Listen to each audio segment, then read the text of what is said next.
Hey everyone, this is Connie and Willie. Hello there. We've had a good day today and we've been talking about relationships, and I want to ask you a question because I think this is a very important question. Do you think that your relationship with God is transactional? I think most do. Yeah, I really I know do. at one time I thought my relation with God was very transactional. I think that we always have this mindset that we got to work towards in order to receive something great from Him. Right. Like my works, my effort, my response, my obedience keeps me in God's good graces. That's exactly right. That's what most Right? people feel. God's good graces. Meaning, could it mean that we think the more He loves us or keeps us happy with us? The more we keep ourselves happy with God by doing behavior. Or us happy with Him? No, I said that backwards. The more we Or it could be that too. Yeah. We keep ourselves happy. Well, but you might have a point. How come God isn't answering my prayers? That's another story in itself. But I did say that wrong. The more we do, the happier God is with us. Right. That's our mindset. And there are teachings in the church that are so pervasive that eludes or sometimes straight out make it sound like that things between God and believers have not been settled. Right. I know I've heard that a lot. I still hear messages like that. Yeah, it's like we devolved instead of evolved in our relationship with God. You know, we forget what Hebrews the 10th chapter says about it's been completed once for all. And we do, we devolve. In fact, the 9th verse says that we can't even do that. And therefore, Christ's work did it all for all one time. Right. For all one time. One time. That's it. You see, I think we forget that we literally walk around with a banner over us that says it is finished. It is finished. It's no debate on that. But we're trying to finish something that's already been done. What's the tragedy in that, real quick, of people that are always trying to live under that kind of a relationship with God, a transactional relationship with it? Unrest. I'm telling you, it's extreme anxiety. Yeah, extreme anxiety. Depression. I mean, I've experienced these with people recently, just, not doing enough. Right. I can't serve God anymore. I'm not serving Him enough. It's always about serving, right? Us serving God, as if God really needs our works. We've talked to, and I don't want to get off subject, but we literally have talked to a lot of people that have suffered through religious trauma because of that burden that was put on them. And we even see that kind of stuff happening all the time. And there's anxiety. It is. There's torment in that. You see, when we imply that our works are for God and not for others, we literally perpetuate the idea that God's love for us is dependent on what we do instead of what Christ has done. Right. See, then we fall prey to the debtor's ethic. I owe God. What could we possibly give Him or do for Him that He needs, or that how we could pay Him back? Right? So, like just with our children, all that we've done for our children in our life, we love them. We've done a lot of things, right? Exactly. Can you imagine if our children felt like they had to pay us back? In fact, most of the kids don't even think about what's been done by their parents, and that's okay. Yeah, it's okay. I don't think God's okay that we're not we don't need to be obsessed about that. That's it. He's a father, right? First and foremost, He's a father. Right. So, when we understand that everything between us and and God has been fully made right, and that we do live under that banner of it is finished, then guess what we can start doing? We can stop being so self-obsessed, right? Right. We can turn our focus off of us and now turn them onto other people and actually really loving other people. And don't you think whenever you get into that mindset where you're not stressing, am I doing enough or whatever, it kind of makes it even more fun when you're just doing stuff just because you want to, Yeah, as the older I got in my relationship with my mom, I wanted to do things for her, but it was never because she expected it or that I had to pay her back or there was this obligation. Mm-hmm. Right? That's it. It's just because I wanted to. Right. See the difference there? Mm-hmm. I was just thinking the other day, we had somebody knock on a door and he had a charger broken. You remember that? He had a charger on his mobility scooter. And he asked me if I could fix it. I said, well, sure. He said, well, you get it fixed for me and I'll pay you. And I said, why don't you let me fix it just because I want to? And he looked at me and it was kind of shocked. And it's just so much fun whenever you're in that mindset that you're not doing it because of you're needing to make a transaction. That's what we're talking about, transactional relationship.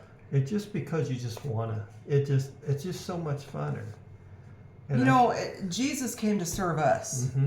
He came to serve us with his life. Right? And I do things with God now. I mean, I don't look at this mentality like I'm his servant now, that I serve him. No, we're partners, and I have the privilege that we can partner and loving other people now together, right? We are the vessel, he lives in us, we're his hands and feet. So now that I know I'm not obligated, I don't have to make something happen in our relationship. Right? It really does free you up to really have an other focus rather than just myself. Mm-hmm. Yeah. I was just thinking, even whenever we make the comment, and forgive me if I get a little bit on a bunny trail, but where people are wanting to do something that is really phenomenal, but they kick back, well, I'm waiting to hear from God. And I'm thinking, you already got it in your heart. What more do you need? But we feel like that we're not in this intimate relationship where it's going back and forth all the time.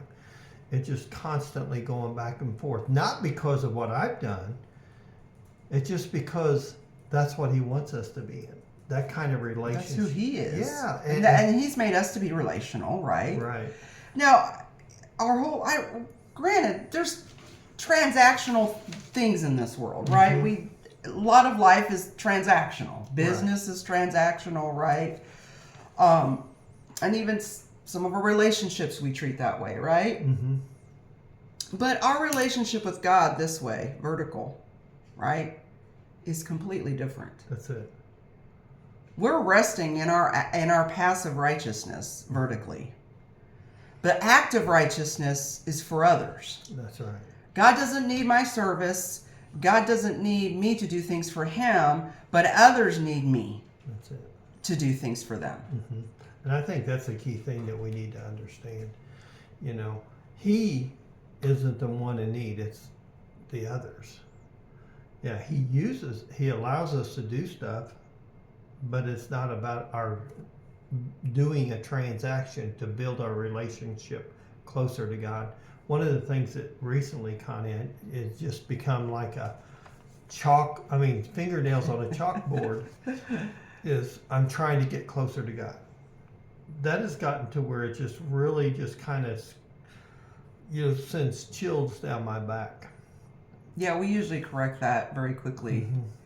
At least at the prison we do, but why is that? Yeah. Well, so what does that mean? Let me finish it. Yeah. They think that they get closer to God by doing things. And why that bugs me is I know that I can't get closer to God than I am right now. It doesn't matter where I'm at. If I'm at my lowest or my highest, I'm as close to God as I always will be. Because who brought you close? Did we bring ourselves close? No. He brought us close. Yeah. Right? That's a good point. Now, we think of, okay, well, if I go to Bible study, I'm getting closer to God. Well, that makes us feel like we're closer to God. We think that makes us feel because we're such a doing people, right? Right. But granted, we do grow in our knowledge. Mm-hmm. Absolutely, we grow in that. We grow in our knowledge of who He is and all that we have in Him, right? That we do grow in, but that doesn't make us closer. Right. It's good to have a greater understanding of Him, but our intimate closeness is as close as it's going to be because He's living where? In us. In us. I mean, how much closer can you get? And He's all around us. That's it. Our whole lives He's always been there. Mm-hmm. There's never been a moment He's not been there. Mm-mm. He's just, it's so amazing that I don't have to strive, and I don't, even when I feel up, like you said, at your lowest, or even when you feel far. That's it. Doesn't mean you're far. That's it. I think that's what we need to understand. I think that's hard for people to get. Right. And I think they get kind of tripped up on that because we've been taught our whole lives that we got to grow closer to God, or we got to do things to get closer to God. Pray more, read more, fast more, give more. All those things gets us closer to God. Is there any truth to any of that? No. No. No, none. Because that's not what the Bible doesn't even tell us that. I mean, I remember going to church on a Sunday morning, and you're supposed to feel better, right? And closer, right? I remember feeling farther away sometimes than before I even went. That's right. Because of the messages that I heard. I think that's a tragedy too. It's always about more of what we need to do or what we don't need to do, God's going to talk to us about things, right? But He's going to tell us the whys. He's like a loving father. It's not to achieve something with Him. Right. Or it's not getting, there's just natural laws He set in motion, right? Mm-hmm. Consequences or, reaction, right? But it's not to, help me out here. I just lost my place here. I just totally lost it. A lot of times, whenever it comes to our behavior, it has to do with protecting us, or keeping us. Yes. And so that way, where you feel like, I shouldn't do this. I mean, we talk to the guys in the prison about that all the time. There's natural consequences to your behavior without a doubt, but it doesn't change our relationship with Him. Right. And somebody out there is going to go, oh my God, that's not true. But trust me. Because we're so used to human relationships. And I think we act like our relationship with God is a lot like our human relationships, but it's not. Thank goodness. Yeah. Because we leave, right? We're fickle. We get angry over things that He doesn't get angry over. I mean, we don't want our relationship with Him to be like human relationships. No. The fact of the matter, if it were, it's in Romans it says, yet while we were still sinners, Christ died for us. So if we were in a bad relationship between somebody we would know, would we be willing to do that for them? Of course not. But Christ made Himself clear by giving Himself, even yet while we were still sinners. That shows that there's a difference between the relationship between us and God right there. And so, but His love for us has never changed. And I'm going to freak somebody out, since the beginning of time until even now, and it never will change. Whenever he said, when man was created, He said it is good, and He still feels the same way. It's still good. And that's what I think we have to understand. It's not about a transaction that brings us into the relationship with Him. It's not about transaction that's going to bring us out. it is already, the transaction was made by Christ, and it's completed. That kind of leaves a lot of burden off of you. And Yes. you know, I'm going to beat a dead horses here, but I think that this is what's caused a lot of, and maybe some of you have never heard this term, but I think this is what has caused a lot of religious trauma with people. And spiritual anxiety. Maybe you've never heard that term, but where you feel like I can't do enough, or maybe you get depressed, maybe you get discouraged, and so on and so forth. I can remember at a time in my relationship in my early years where I was so overwhelmed with anxiety, thinking I've not done enough. I can't do this. I knew when I was a young boy, I knew for sure I couldn't be good enough, so I just tapped out. Well, as you even had an experience with the church, the expectations they put on you. We can't do it. Right, we can't. And we can't live up to the expectations that we project onto God. Right. We think He's expecting all these things, and we can never live up to our own projections. That we put on Him. Right. And just knowing that that's not how God's relationship with us is, it just takes a lot of load off of you. And, I think that this is a conversation that needs to be had a lot more. Right. So, you got more you want to say to that? No, I just think our relationship with God is not transactional. We've just got to remember that. Mm-hmm. I think that this is probably one we should expound on more even later because it's so important. I want to just share just a little bit with you on this because I was kind of slow getting going on this. And I'll tell you this, and then a while ago we got back from going to see one of our kids and had a really great day today. And then I got back and I came out of the bedroom after taking a shower and I said, "Are you ready?" She says, "Oh." I said, "For what?" But I really started getting excited about this is because I see the brokenness every single day and how people say, "Well, Chap, I'm trying, but I can't get it." Or pastor or something.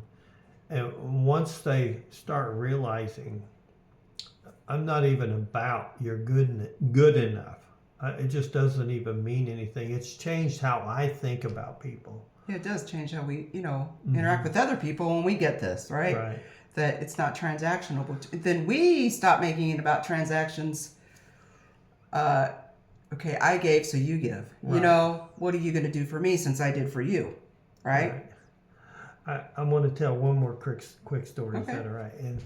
And so, and then just to prove how it changes everything, what day was it? Monday, Tuesday, this last week, I go out to my car.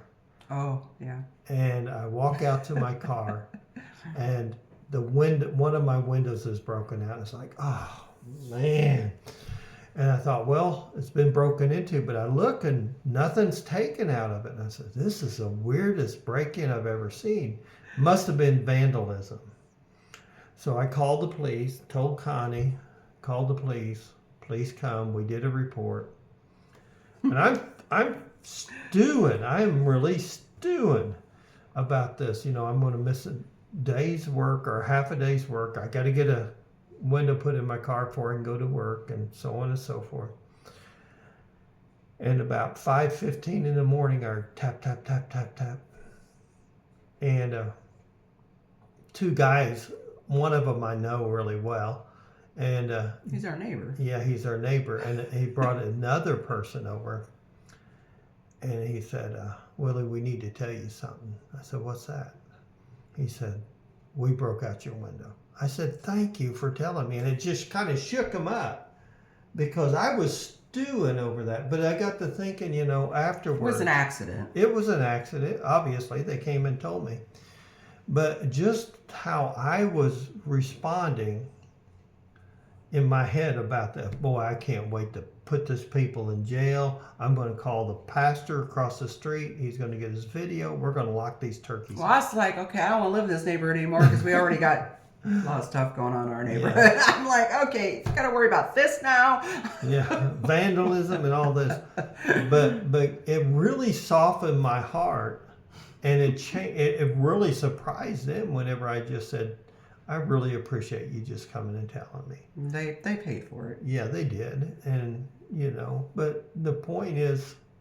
But what's been happening? You've been building a relationship with him. Yeah. And he really respects you and likes you. Mm-hmm. So, he's been in prison and, and just that developing of that relationship. I don't think he could imagine not, telling you. Right. And it just, how God just changes my thinking on things, because there'd have been a time I'd have raised all kinds of Cain with him about, you broke my window, I'm missing half a day, blah, blah, blah, blah. But it was just like, I was just excited that he was able to just come and tell me it was him. It just made me feel so much better. So that's the point I'm getting at. The more you understand that God's relationship is not transactional, it changes how you think about everybody else and their relationship. Don't you think? Yeah, I mean, we even had our mower guy got one time. Same window, right? Yeah. Rock went in it, and we told him not to worry about it. We knew it was an accident. We ended up paying for that, but he offered, so. Yeah. And it was a little bit more this time, so it was a good thing. Yeah. But yeah, building relationships, and realizing, offering people the same type of relationship that God offers us. That's the whole thing that I was getting at. Yeah. It's just how once you learn and you start resting in the relationship that God has with you, what you see, how you respond to other people changes drastically. And it just blows you away sometimes. I would have never been cool about that 20 years ago. There's no way. But God is just changing my whole attitude because I'm learning about intimate relationship. And I think that's important. It's all about grace. Mm-hmm. The more you experience His grace, the more you give grace. That's it. All right, good word. Thank you. All right, we hope this encourages you today. Remember, your relationship with God is not transactional, and you live with the banner of "It is finished" over you. It is solid. All right, have a great one. Bye-bye. Bye-bye.